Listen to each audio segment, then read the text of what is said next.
എല്ലാവർക്കും നമസ്കാരം. സെൻട്രൽ ബാങ്കിൽ ഒരു സ്ഥിര ജോലി ആഗ്രഹിക്കുന്നവർക്ക് പുതിയ റിക്രൂട്ട്മെന്റ് നോട്ടിഫിക്കേഷൻ വന്നിരിക്കുകയാണ്. സ്ഥിര ജോലിയാണ്. ഈ റിക്രൂട്ട്മെന്റിലേക്ക് 23 മാർച്ച് 2026 വരെ നമുക്ക് ഓൺലൈനായിട്ട് അപ്ലൈ ചെയ്യാം. ധാരാളം പോസ്റ്റുകളുണ്ട്. സോ നമുക്ക് വന്നിരിക്കുന്ന റിക്രൂട്ട്മെന്റിന്റെ കംപ്ലീറ്റ് ഡീറ്റെയിൽസ് നോക്കാം. വീഡിയോയിലേക്ക് പോകുന്നതിന് മുന്നേ ഇന്ത്യൻ ആർമിയുടെ Agniveer clerk or store keeper technical, Kerala പോലീസിന്റെ CPO WCPO, SSC constable GD, റെയിൽവേയുടെ ഗ്രൂപ്പ് ഡി തുടങ്ങിയ ഇനി വരാൻ പോകുന്ന എല്ലാ എക്സാംസിന്റെ PDF-ഉം മെറ്റീരിയൽസും ലൈഫ് ട്രാക്കിന്റെ ഗ്രൂപ്പിൽ അവൈലബിൾ ആണ്. ഗ്രൂപ്പിന്റെ ലിങ്ക് ഡിസ്ക്രിപ്ഷൻ ബോക്സിൽ കൊടുത്തേക്കാം, കമന്റ് ബോക്സിലും പിൻ ചെയ്തേക്കാം. ജോയിൻ ചെയ്യാൻ ആഗ്രഹിക്കുന്നവർ ഗ്രൂപ്പിൽ ജോയിൻ ചെയ്യുക. സോ നമുക്ക് വീഡിയോയിലേക്ക് പോകാം. റിക്രൂട്ട്മെന്റിലേക്ക് സെൻട്രൽ ബാങ്ക് ഓഫ് ഇന്ത്യയുടെ റിക്രൂട്ട്മെന്റിലേക്ക് 23 മാർച്ച് 2026 വരെ നമുക്ക് ഓൺലൈനായിട്ട് അപ്ലൈ ചെയ്യാം. വന്നിരിക്കുന്ന പോസ്റ്റുകൾ ഏതൊക്കെയാണെന്ന് നമുക്ക് ആദ്യം നോക്കാം. Software developer 13 vacancy, mobile developer 3 vacancy, software developer 6 vacancy ഉണ്ട്.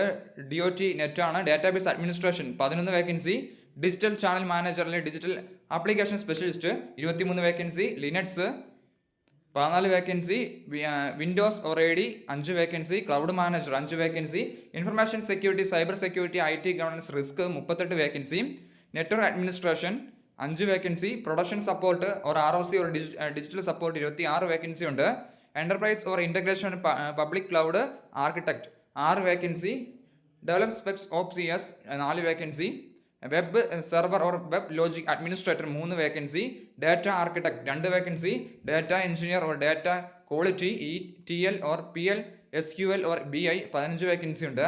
Data scientist 6 vacancy, generation artificial intelligence 2 vacancy, IT officer 82 vacancy ഉണ്ട്. Risk manager 4 vacancy, taxation or CA 2 vacancy. അങ്ങനെ ടോട്ടൽ 275 വേക്കൻസിയുടെ നോട്ടിഫിക്കേഷനാണ് റിലീസ് ചെയ്യുന്നത്. നമുക്ക് ഓരോ പോസ്റ്റിലേക്കുമുള്ള ക്വാളിഫിക്കേഷൻ ഡീറ്റെയിൽസ് 1 by 1 ആയിട്ട് നോക്കാം. സോഫ്റ്റ്വെയർ ഡെവലപ്പറാണ് ഒന്നാമത്തെ പോസ്റ്റ്. പോസ്റ്റിലേക്കുള്ള ക്വാളിഫിക്കേഷൻ പറഞ്ഞിരിക്കുന്നത് BE or BTech in computer science അല്ലെങ്കിൽ കമ്പ്യൂട്ടർ ആപ്ലിക്കേഷൻ അല്ലെങ്കിൽ IT അല്ലെങ്കിൽ ഇലക്ട്രോണിക്സ് അല്ലെങ്കിൽ ഇലക്ട്രോണിക്സ് ആൻഡ് ടെലികമ്മ്യൂണിക്കേഷൻ അല്ലെങ്കിൽ MCAക്കുള്ളവർക്ക് അപ്ലൈ ചെയ്യാൻ സാധിക്കുന്നതാണ്. 2 വർഷത്തെ എക്സ്പീരിയൻസ് ചോദിക്കുന്നുണ്ട്. അടുത്ത പോസ്റ്റ് ജാവ ഡെവലപ്പർ ആണ്. ജാവ ഡെവലപ്പറിൽ ക്വാളിഫിക്കേഷൻ പറഞ്ഞിരിക്കുന്നത് BE ഓർ BTech ഒരു കമ്പ്യൂട്ടർ ആപ്ലിക്കേഷൻ, ഇലക്ട്രോണിക്സ്, IT MCAക്കുള്ളവർക്ക് അപ്ലൈ ചെയ്യാൻ സാധിക്കുന്നതാണ്. എക്സ്പീരിയൻസ് ചോദിക്കുന്നുണ്ട്. അടുത്ത പോസ്റ്റ് മൊബൈൽ ഡെവലപ്പർ ആണ്. തസ്തികയിലേക്ക് BE or BTech in computer science അല്ലെങ്കിൽ കമ്പ്യൂട്ടർ ആപ്ലിക്കേഷൻ അല്ലെങ്കിൽ ഇൻഫർമേഷൻ ടെക്നോളജി അല്ലെങ്കിൽ ഇലക്ട്രോണിക്സ് അല്ലെങ്കിൽ MCA ഇലക്ട്രോണിക്സ് ആൻഡ് ടെലികമ്മ്യൂണിക്കേഷൻ ഒക്കെ ഉള്ളവർക്ക് അപ്ലൈ ചെയ്യാം. എക്സ്പീരിയൻസ് ചോദിക്കുന്നുണ്ട്. 4 വർഷത്തെ എക്സ്പീരിയൻസ് ആണ് ചോദിക്കുന്നത്. സോഫ്റ്റ്വെയർ ഡെവലപ്പർ .NET ആണ് അടുത്ത പോസ്റ്റ്.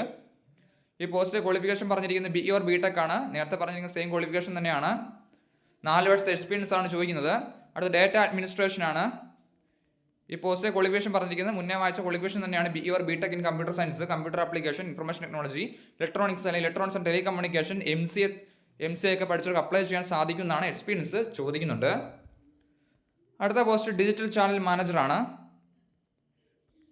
സെയിം ക്വാളിഫിക്കേഷൻ ആണ്. എക്സ്പീരിയൻസ് ചോദിക്കുന്നുണ്ട്. അടുത്ത പോസ്റ്റ് ഡിജിറ്റൽ ആപ്ലിക്കേഷൻ സ്പെഷ്യലിസ്റ്റ് ആണ്. സെയിം ക്വാളിഫിക്കേഷൻ ആണ്. എക്സ്പീരിയൻസ് ചോദിക്കുന്നുണ്ട്. അടുത്ത ലിനക്സ് ആണ്. ക്വാളിഫിക്കേഷൻ പറഞ്ഞിരിക്കുന്നത്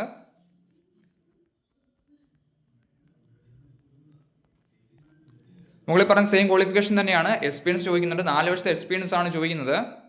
അടുത്ത post storage and switch manager scale second ആണ്. നേരത്തെ പറഞ്ഞ ക്വാളിഫിക്കേഷൻ തന്നെയാണ്. എക്സ്പീരിയൻസ് ചോദിക്കുന്നത്. 4 വർഷത്തെ എക്സ്പീരിയൻസ് ആണ്. Windows and active directory AD ആണ് അടുത്ത പോസ്റ്റ്. ക്വാളിഫിക്കേഷൻ സെയിം ക്വാളിഫിക്കേഷൻ ആണ്. എക്സ്പീരിയൻസ് ചോദിക്കുന്നത് 4 വർഷത്തെ എക്സ്പീരിയൻസ് ആണ്. സ്കെയിൽ 2-ൽ, സ്കെയിൽ 3 ആണെങ്കിൽ 6 വർഷത്തെ എക്സ്പീരിയൻസ് ഉണ്ടെങ്കിൽ സ്കെയിൽ 3-ൽ അപ്ലൈ ചെയ്യാം. അടുത്ത ക്ലൗഡ് മാനേജർ ആണ്. ക്വാളിഫിക്കേഷൻ പറഞ്ഞിരിക്കുന്നത് സെയിം ക്വാളിഫിക്കേഷൻ ആണ്. എക്സ്പീരിയൻസ് ചോദിക്കുന്നത് സ്കെയിൽ 2-ലാണെങ്കിൽ 4-ഉം 4 വർഷത്തെ എക്സ്പീരിയൻസും, സ്കെയിൽ 3-ലാണെങ്കിൽ 6 വർഷത്തെ എക്സ്പീരിയൻസും ആണ് ചോദിക്കുന്നത്. അടുത്ത post information security, cyber security and IT governance risk and compliance ആണ്. ക്വാളിഫിക്കേഷൻ പറഞ്ഞിരിക്കുന്നത് സെയിം ക്വാളിഫിക്കേഷൻ തന്നെയാണ്. എക്സ്പീരിയൻസ് പറഞ്ഞിട്ടുണ്ട്. 10 വർഷത്തെ എക്സ്പീരിയൻസ് ആണെങ്കിൽ സ്കെയിൽ 4, 6 വർഷത്തെ എക്സ്പീരിയൻസ് ആണെങ്കിൽ സ്കെയിൽ 3, 4 വർഷത്തെ എക്സ്പീരിയൻസ് ഉണ്ടെങ്കിൽ സ്കെയിൽ 2-ലും അപ്ലൈ ചെയ്യാൻ സാധിക്കുന്നതാണ്. സ്കെയിൽ 1-ലേക്ക് അപ്ലൈ ചെയ്യാൻ സാധിക്കും 2 വർഷത്തെ എക്സ്പീരിയൻസ് ഉണ്ടെങ്കിൽ. അവിടെ network administration and network security ആണ്. സെയിം ക്വാളിഫിക്കേഷൻ തന്നെയാണ് പറഞ്ഞിരിക്കുന്നത്. സ്കെയിൽ 3, 2 ആൻഡ് 3-2 വരെ 4 വർഷത്തെ എക്സ്പീരിയൻസ് ഉള്ളവർക്ക് അപ്ലൈ ചെയ്യാൻ സാധിക്കുന്നതാണ്. അടുത്ത പ്രൊഡക്ഷൻ സപ്പോർട്ടാണ്. ക്വാളിഫിക്കേഷൻ പറഞ്ഞിരിക്കുന്നത് സെയിം ക്വാളിഫിക്കേഷൻ തന്നെയാണ്. സ്കെയിൽ 3യും സ്കെയിൽ 2വും ഉണ്ട്, 4 വർഷം എക്സ്പീരിയൻസ്. സ്കെയിൽ 1ഉം ഉണ്ട്, 2 വർഷം എക്സ്പീരിയൻസ് ഉണ്ടെങ്കിൽ അപ്ലൈ ചെയ്യാൻ സാധിക്കുന്ന പോസ്റ്റാണത്. അടുത്ത എൻ്റർപ്രൈസ് ആണ്, അല്ലെങ്കിൽ പബ്ലിക് ക്ലൗഡ് ആർക്കിടെക്റ്റ് ആണ് പോസ്റ്റ്. സെയിം ക്വാളിഫിക്കേഷൻ തന്നെയാണ്.